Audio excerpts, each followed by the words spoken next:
Welcome back to AI War 2, Necromancer Adventures continuing. I hope those of you who have the expansion by now are enjoying it. We have a few new items to look at. On the tip side, they have added some instructions for the basic Necromancer defenses, one for towers and one for totems. You'll get these earlier in the game if you start a new one, but they were just added in a patch. And then a little blurb on modules.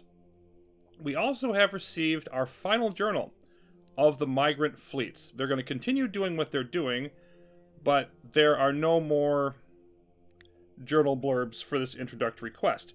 Commander, we are sad to report that the migrant we had recognized had once again left our galaxy. So, this journal, the cycle, comes to us when we have completed the cycle twice. That is, we have a migrant group that's come in, we escorted it to our planet, we got clanlings from it, the Ninzel chamber it leaves, repeats the whole thing a second time. Hence the cycle. Many of our people were growing accustomed to the many tricks they could be seen doing while in peaceful space. It is not without good reason, however. While it did indeed bring some of its clanlings along with it this time, it reports it has many more that it needed to assist in braving warp space. It truly believes we're one of the safe havens of the universe, and deems the traversal there and back worth it. We must continue to improve our own standing to improve ourselves worthy of its trust, especially if the rumors abound of the AI's ever-increasing pressure on them is to be believed. So, the Ninzel Empire shattered, at least mostly, due to the AI's influence in the broader universe, and there's some indications there that the Milky Way is actually a good place to be. That's kind of scary given what the Milky Way is like these days. But the broader universe, definitely not in a good place, and apparently all manner of chaos and catastrophe taking place there. I guess we should feel grateful. I do want to do some upgrades here before we go further. I'm going to get one level of the mummy. I think we've got enough of those to justify doing that.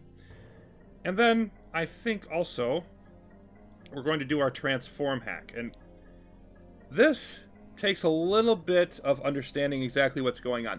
First of all, the essence is a flat cost. I believe the hacking, that cost increases with what mark level your flagship is at. So you want to do that transform at the level that is appropriate for your particular transform you're using, both these Mark III. And then the information it gives us here in the tooltips for our options here, the Wrathful and the Cyclopean, it includes a bunch of the weapon modules are in here, the decloaker, the gravity field, even though we don't have those things. So we want to pay attention to two things to decide which way we're going to go. One is the durability, the hull and the shield values. We can see on the Wrathful here, starts at 1 million hull, 500k shields. I think our starting flagship was at 600k and 300k. So this is a big bump in terms of that. Then there's the weapon about partway down, the Wrathful Barrage there. That's the unique weapon that we are going to get with this flagship. So if we look a little more at what that's doing, it's a 10-shot, multi-shot weapon, a little below average range, but quick reload speed, pretty good damage, and it's giving us the attack bonus if our flagship is damaged or if the target is damaged. Then, for the Cyclopean, we've got a 10% higher durability level, so that's nice, and that's a big thing for trying to keep them around. Also, the Necromancer Cyclopean Beam I think is also a little better. I think the Cyclopean is just a little bit better than the Wrathful overall. It's a coil beam weapon. It's got considerably longer range, not nearly as much reload speed, and then we can see it's got the fusion reaction ability to bypass shields. So, I definitely like using this. The coil beams are a good mix of hitting one target hard, and then also, if there's a scrum nearby it, that beam is going to intersect them and hit them as well. Cyclopean is definitely going to be my choice. And then for our next move, I want to get into Gusset here. There's a surprise there waiting for us. I don't want to leave a Mark VI planet right next to ours just building up with reinforcements. That does not seem like a wise plan to me. Hacking job complete. So let's make our way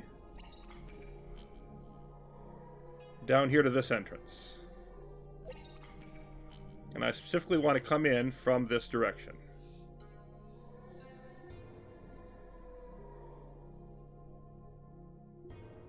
Here we go.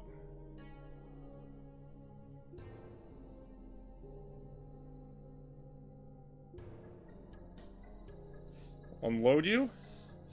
And if we take a look at our flagship here, we can see, looks pretty cool. Looks pretty menacing. It's definitely scarier than our first one was. So we'll do our usual drill. Everybody but the flagship goes in.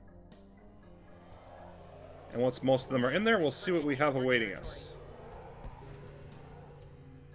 And the big deal is right here. The attractive Matrix Fortress. This is even worse than trying to tangle with an eye as Necromancer. There is no way we're going to be able to effectively take this thing down. And, you know, the retaliation shots that it has, and even if it wasn't a Mark V one, even if it was a lower Mark 1, just going to be very, very painful for us to try to deal with. Then, of course, if you lose a bunch of ships as Necromancer, it takes you a while to build up your fleet. I want to avoid that as much as I can. So, now that they are focused in mostly on my other ships, I pop in here, immediate hack, and for Necromancer, getting rid of one of these for 14 hacking points is an absolute gift. Then while you're doing that, I think my next target is going to be you, right up here. Let's get rid of that Dire Tritium Guardian and get ourselves another mummy, and then we'll see about clearing out the rest of this. Right now, it's kind of painful. We're pretty badly outnumbered. But there goes the Matrix Fortress. Okay, that's a good chunk of what they have. We knock this out, get a mummy on our side, we could have something going here.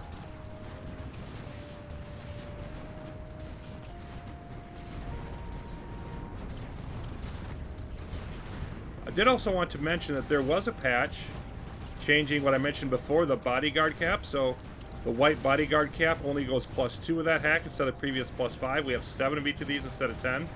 So that's made us weaker than we would previously have been, but it is a good change for balance.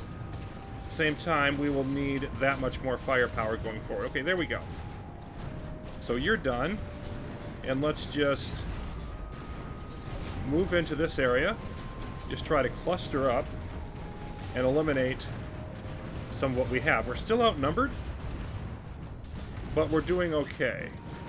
And our flagship bouncing around, it's taken some hits to its health, but you can see the, if it will stop here for a moment, the hull value of almost 2 million. So that's with our enhanced hull boost that we got for it. The AI is readying the wave against our whole planet. And you are running out, though, of your shield. Let's go ahead and switch everybody to pursuit. I think we've cleared out enough. It's sort of a bit of a touchy thing when you want to switch over to pursuit, at least the way I'm going about it, because if you get everybody clustered up too much and there aren't enough enemies around, then you could actually be in a point where your ships are not being useful. But initially, to clear out the riffraff, I think attack move is useful. We've got a bunch of fun friends over there. Oh, we have now joining us our custodian, so this should just be a matter of paperwork at this point. And we've boosted our shield back up, so our flagship is going to be fine. We just need to clear out the mess at this stage, which we are gradually doing. And our fleet is pretty much maxed out at this point, I think.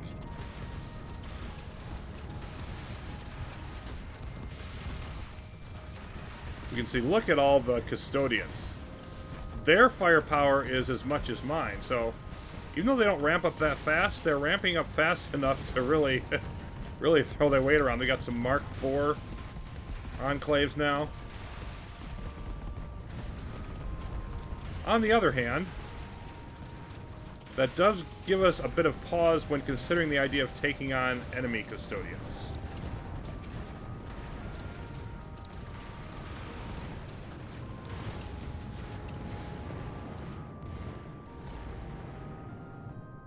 Okay. I think that is everything here. What should we do next? I did a bit of a long think once I got out here to Dunkles, because I wasn't sure if I wanted to go up or to the right. Now, to the right, over here in Sutra, there is distribution node. Always like getting more cheap resources, but pretty tough path to get through. I don't think I really have time for it right now. And then getting too close to unscouted territory, probably not wise with brutal guardian lairs out there that I could accidentally trigger without even knowing they're around. So I think I'm going to wait to go this direction. And in fact, go up to Saline, where we talked about before, this being a good defensive location, dealing with the Templar castles, seeing if there are elderlings in here, etc.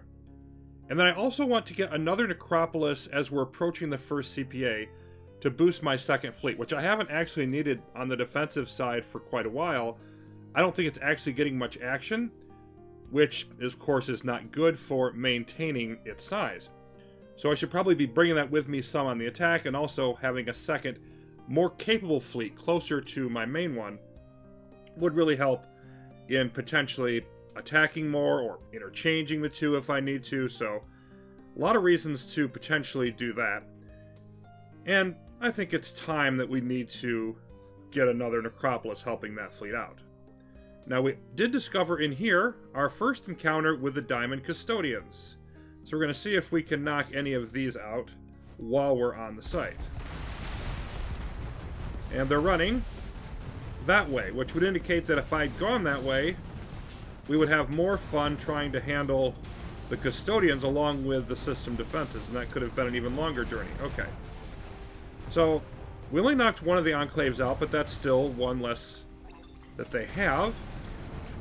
Anything we can do to limit their Custodians and grow ours is really going to help us in the long run. So on to Ali next. And a little bit of an appearance here from... Okay, they're coming back. That's fine, we'll feed off you.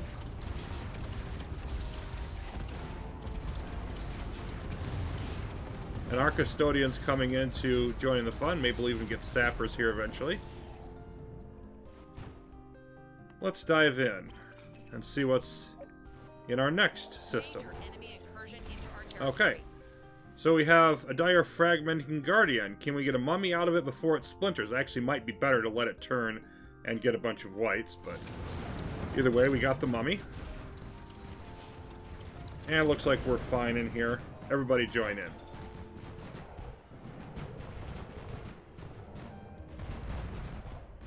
Let's get rid of all these nearby fellas.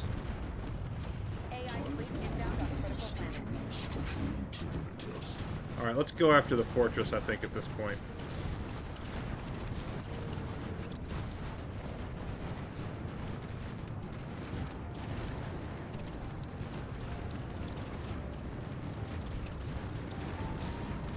And then it should just be mop-up.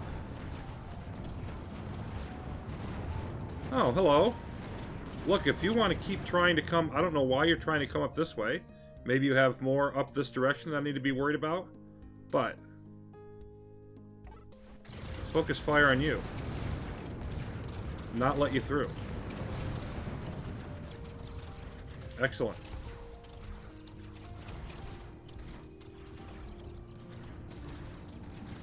It takes those guys a while. Basically, the Custodians mark up over time. So we knocked out a Mark III, and then that one was a Mark IV one. It takes them a while to get up to that level, so... a relatively small, but I think definitely significant gain for us.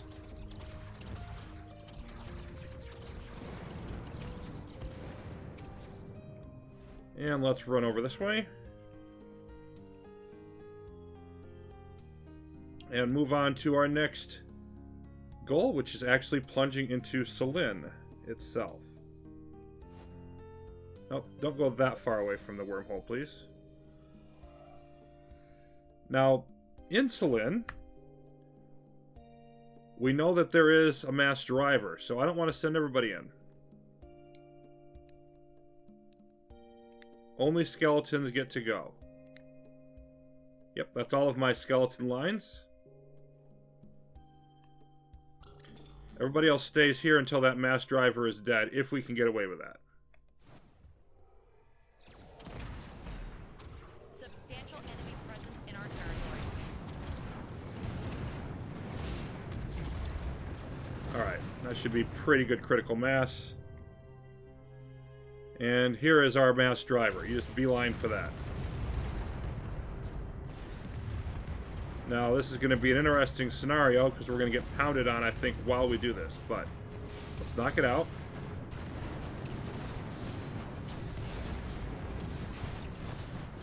It's gone.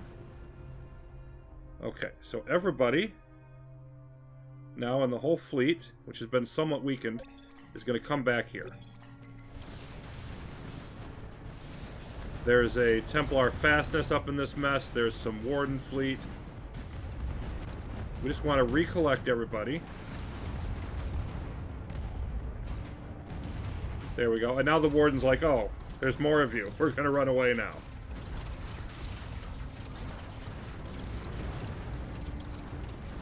Let's gradually move our way up.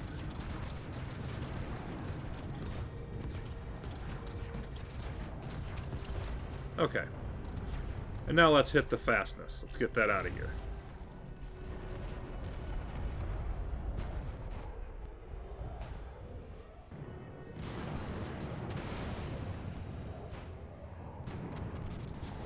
Some more Templar friends showing up. And notice I could hack this. I don't actually have quite enough hacking points, but you get a pretty nice keep with some drones out of it. We would need 30 hacking, though, and it would slow down the growth of our fleet. I don't think that it really, frankly, would be quite even worth doing at this point. But if I was going to do it anywhere, it would be here. A good defensive system, fairly centrally located. So I may do that later in the game once I expand further. But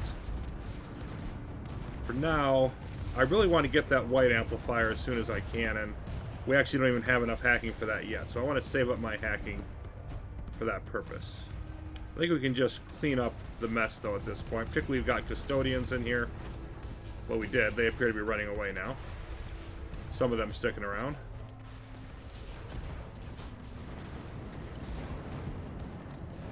Grab a couple more whites from these before they get out of the system.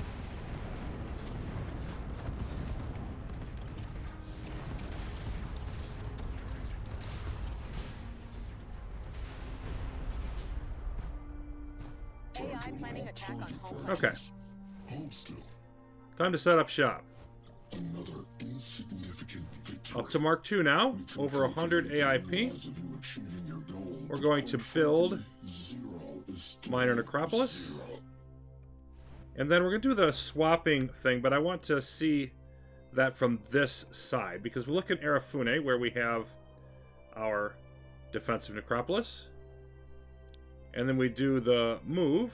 Switch to the one we just built in Saline. Hacking has commenced.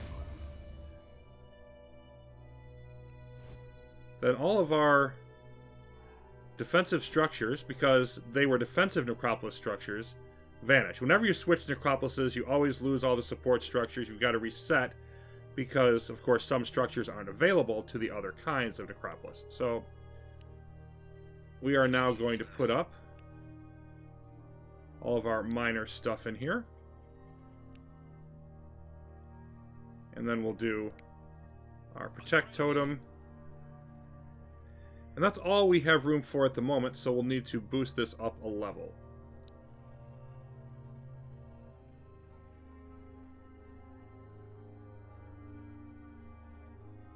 There we go.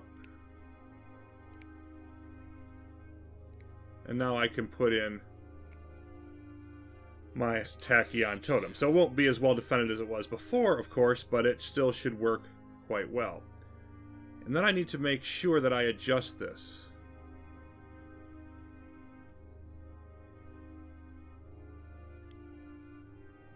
Because I want it to switch it to the other flagship. There we go. So that's a second one boosting our backup fleet. And then back in Saline then, we have our defensive setup. We'll get it done fast. And I do want to put a couple protection totems here, but then also we can do the treacherous. So I'm going to do that. And the catapult out on the perimeter. Construction is now underway. So all of that should work well. We're trying to get more hacking. I'm going to boost some more science. We're going to get... Now our skeleton archers can go up to Mark IV. Been waiting to get the science in for that. And we're looking pretty good to survive that first CPA. Just take a quick look around, see what else we might have found. Okay, there is an ultimate fortress here. Great. That's going to be fun to deal with, but there's also a Templar castle there. And we got these two castles. We'll definitely want to be hitting those soon. Distribution node here, so we still get one, just not right exactly where we're at. We can now see what's on this planet. Let's see, are these coming back? Yep, those are coming back just fine. Another white amplifier there. This is probably one we're just going to ignore unless we want to hit the coprocessors. Over here we can see, yep, that's the adaptive guardian we saw before, and a little bit more insight into this territory. Nothing super exciting there. There's a castle down here, otherwise not really. This, okay, this is a Bastion world. So one of the AIs is over here. And given that we started right here, one of the AI is over there. Could be over here, but I would bet that the second AI is probably up here. So that's probably the directions that we're going to be heading. So when we return, we'll be getting, I would expect, into that next CPA, the first CPA of the game, and seeing what the galaxy looks like after we knock out some more of these castles. Thanks for watching. Be back soon with more AI War 2 Necromancer.